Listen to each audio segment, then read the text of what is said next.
കാണാം. എവിടെ നിന്നാണ് വരുന്നത്? ഞാൻ ട്രിവാൻഡ്രം കേശവസ്വരം. ഇവിടെ നിന്ന് തന്നെയാണ് വരുന്നത്. വി എസിൻ്റെ ഇപ്പോൾ എന്താ എങ്ങനെയാണ് വി എസിനെ ഓർക്കുന്നത്? വി എസ് പാവങ്ങളുടെ പടത്തലവനായിരുന്നു.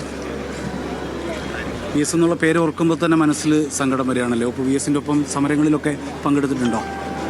ഇല്ല, അങ്ങനെ എല്ലാം എനിക്ക് അതൊന്നും പറയാൻ പറ്റുന്നില്ല.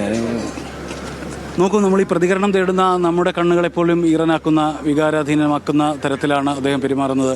ഒരു പാർട്ടി പ്രവർത്തകനാണോ എന്ന് തന്നെ അറിയില്ല. ഒരുപക്ഷെ അനുഭാവിയാകാം, അല്ലെങ്കിൽ വി എസ് എന്ന മഹാമേരുവായ വ്യക്തിത്വത്തെ അകലെ നിന്ന് കണ്ട ഒരു മനുഷ്യനാണ്. അദ്ദേഹം അധികം കണ്ടിട്ടില്ല, ഒപ്പം സമരങ്ങളിലൊന്നും പങ്കെടുത്തിട്ടില്ല എന്നാണ് ഞാനിപ്പോൾ ചോദിച്ചപ്പോൾ കേട്ടതെന്നാണ് ഞാൻ മനസ്സിലാക്കുന്നത്. പക്ഷേ അദ്ദേഹത്തിൻ്റെ ചുണ്ടുകൾ വിറയ്ക്കുകയാണ്, അദ്ദേഹത്തിൻ്റെ ശബ്ദം പതറുകയാണ്, കണ്ണുകൾ നിറയുകയാണ്. വി എസ് എന്നുള്ള ഒറ്റ ശബ്ദത്തിൻ്റെ ഓർമ്മയിൽ ഒരു നിമിഷം അദ്ദേഹം അതേപോലത്തെ എത്രയായിരം സാധാരണക്കാരായ മനുഷ്യർ വി എസിനെ കാണാൻ പോവാണോ?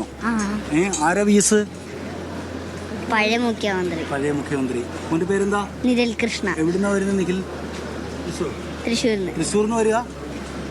കുഞ്ഞിനെ വി എസിനെ കാണിക്കാൻ കൊണ്ടുപോകും. തൃശ്ശൂർ ഇവിടെ ആണ് താമസം. ഓക്കെ. തൃശ്ശൂരിൽ നിന്ന് വരുന്ന ഒരു നിഖിൽ കൃഷ്ണ. അങ്ങനെ വി എസ് ആരാണെന്ന് ഒരുപക്ഷെ അറിയാത്ത കുഞ്ഞുങ്ങൾ ഇത് നോക്കൂ. ഈ ഒരുപക്ഷെ നമ്മുടെ ഹെലിക്യാം വിഷ്വൽസ് മറ്റേതെങ്കിലും ഭാഗത്ത് നിന്ന് ഷൂട്ട് ചെയ്യുന്നുണ്ടെങ്കിൽ ഇതിൻ്റെ ഒരു ആകാശ ദൃശ്യം കാണുന്നുണ്ടോ എന്ന് എനിക്കറിയില്ല. ഞാൻ മറ്റൊരു മേഖലയിലാണ് ഉള്ളത്, അകത്ത് ദർബാർ ഹാളിനുള്ളിലാണുള്ളത്. പക്ഷേ ഈ ക്യൂവിന് നീളം കൂടി വരുന്നു. കാണക്കാണെ ഈ ക്യൂ വലുതാവുന്നു. വിവിധ തുറകളിൽപ്പെട്ട മനുഷ്യർ ഇവിടേക്ക് ഇങ്ങനെ എത്തിക്കൊണ്ടേയിരിക്കുകയാണ്. എവിടുന്നാണ് വരുന്നത്? ഞങ്ങളിവിടെ തിരുവനന്തപുരത്ത് നിന്ന് തന്നെയാണ്. പിന്നെ വി എസിനെ അവസാനമായിട്ട് കാണാൻ പാർട്ടി പ്രവർത്തകരാണോ അതോ?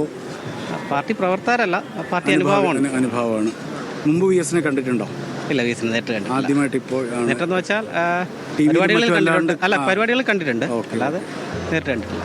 എത്രയോ ജീവിത ഇവരെയൊക്കെ വി എസ് എപ്പോഴെങ്കിലും വന്നൊന്ന് തൊട്ടിട്ടുണ്ട്.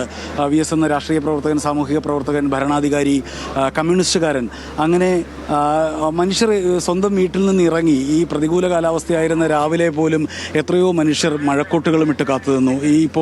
ഈ മഴയൊന്ന് മാറി നിൽക്കുമ്പോൾ ഇത്ര വലിയ തിരക്കാണെന്നറിയാം. ഒരുപക്ഷെ മണിക്കൂറുകൾ നിന്നാലേ ഈ ക്യൂവിൻ്റെ പുറകിലത്തെ അറ്റത്തു നിന്ന് ഇവിടേക്ക് എത്താൻ പറ്റൂ എന്നറിയാം. എങ്കിൽ പോലും ക്ഷമയോടെ കാത്തുനിന്ന് മനുഷ്യർ ഇങ്ങനെ ഇത്രയും അച്ചടക്കമുള്ള മനുഷ്യർ, ഇത്രയും വലിയ മനുഷ്യരുടെ വലിയൊരു കൂട്ടം ഇവിടെ നിൽക്കുമ്പോൾ പോലും നിശബ്ദരായ മനുഷ്യർ അച്ചടക്കത്തോടെ വരി നിന്ന് മുന്നോട്ട് നീങ്ങുകയാണ്. എന്തിന്? ഈ അദ്ദേഹത്തെ അവസാനമായി ഒരു നോക്ക് കാണാൻ. കേരളത്തെ രചിച്ച, കേരളത്തെ രൂപപ്പെടുത്തിയ, ഈ കേരളം ഇന്നത്തെ രീതിയിലാക്കി തീർത്ത, കഴിഞ്ഞ ഒരു നൂറ്റാണ്ട് കാലം ഇവിടെ ജീവിച്ച് ഈ കേരളത്തെ മാറ്റിമറിച്ച, കറങ്ങാത്ത ഭൂമിയെ ചവിട്ടി തിരിച്ച മനുഷ്യർ എന്നൊക്കെ പറയാറുണ്ടല്ലോ. അത്തരത്തിൽ നമ്മുടെ ഈ കാലത്തെ മാറ്റി തീർത്ത അദ്ദേഹത്തെ ഒന്ന് കാണാൻ വേണ്ടി 1-2 മണിക്കൂർ കാത്തു നിൽക്കുന്നതിൽ തെറ്റില്ല. അത് പൗരൻ എന്നുള്ള നിലയിൽ, മനുഷ്യർ എന്നുള്ള നിലയിൽ, മലയാളി എന്നുള്ള നിലയിൽ വി എസിന് നമ്മൾ കൊടുക്കുന്ന കടപ്പാടാണ് എന്ന് മനസ്സിലാക്കിക്കൊണ്ട് തന്നെ കൈക്കുഞ്ഞുങ്ങളുമായി കാത്തു നിൽക്കുന്നവർ, ശാരീരിക അവശതകളെ അവഗണിച്ച് കാത്തു നിൽക്കുന്നവർ, വി എസിൻ്റെ സമരതീഷ്ണമായ ജീവിതത്തെക്കുറിച്ചൊക്കെ ഇങ്ങനെ നമ്മൾ മനസ്സിലാക്കുമ്പോൾ ഈ കൗതുകകരമായിരുന്നു ഒരു കാര്യം രാവിലെ കേട്ടത്. വി എസ് ആദ്യമായി ചെയ്ത സമരം, അത് കൈനകരിയിലാണെന്ന് തോന്നുന്നു. ആദ്യമായി വി എസിനെ 17ാമത്തെ വയസ്സിൽ പാർട്ടിയിലേക്ക് കണ്ടെടുത്ത സഖാവ് പി കൃഷ്ണപിള്ള അദ്ദേഹത്തെ ആദ്യമായി നിയോഗിക്കുന്നത് കുട്ടനാട്ടിലാണല്ലോ. കുട്ടനാട്ടിൽ അദ്ദേഹം ആദ്യം ചെയ്ത സമരം, ജോസഫ് എന്നുള്ള അവിടുത്തെ ഒരു കർഷക തൊഴിലാളിയെ സംഘടിപ്പിച്ച് തിരുവിതാംകൂർ തൊഴിലാളി പ്രസ്ഥാനത്തെ കെട്ടിപ്പടുക്കുന്ന സമയത്ത് ആദ്യമായി വി എസ് ചെയ്ത സമരം കള്ളനാഴി ഒഴിവാക്കുക, കള്ളനാഴി ഉപയോഗിക്കുന്ന ജന്മിമാരെ അറസ്റ്റ് ചെയ്യുക, അതേപോലെ കൂലി 2 ഇടങ്ങഴിയാക്കുക എന്നതായിരുന്നു വി എസിൻ്റെ ആദ്യത്തെ സമരമുദ്രാവാക്യം. അവിടെ നിന്ന് കേരളത്തിൻ്റെ മുഖ്യമന്ത്രിയായി, ഭരണപരിഷ്കാര കമ്മീഷൻ ചെയർമാനായി, കേരളത്തെ മാറ്റിത്തീർത്ത കേരളത്തിൻ്റെ സമര തേജസ്സായി വി എസ് മാറിയ ആ അരനൂറ്റാണ്ടിലേറെ കാലം, ആ 75-80 കൊല്ലക്കാലം അല്ലെങ്കിൽ 90 കൊല്ലക്കാലം, അത് കേരളത്തിൻ്റെ കൂടി സാമൂഹിക മാറ്റ നവോത്ഥാനത്തിൻ്റെ, ആധുനിക നവോത്ഥാനത്തിൻ്റെ കൂടി ചരിത്രമാണ്.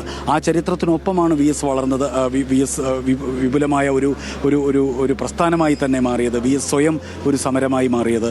വി എസ് എന്ന വിമതത്വം ഒരുപക്ഷെ ഭരണത്തിലിരിക്കുമ്പോൾ പോലും നിതാന്ത പ്രതിപക്ഷമായി വി എസ് കേരളത്തിൽ ഇങ്ങനെ നിലകൊണ്ടത്. ആ ഒരു മനുഷ്യനെ കാണാൻ ഒരു 2 മണിക്കൂർ കാത്തു നിന്നാൽ തെറ്റില്ല.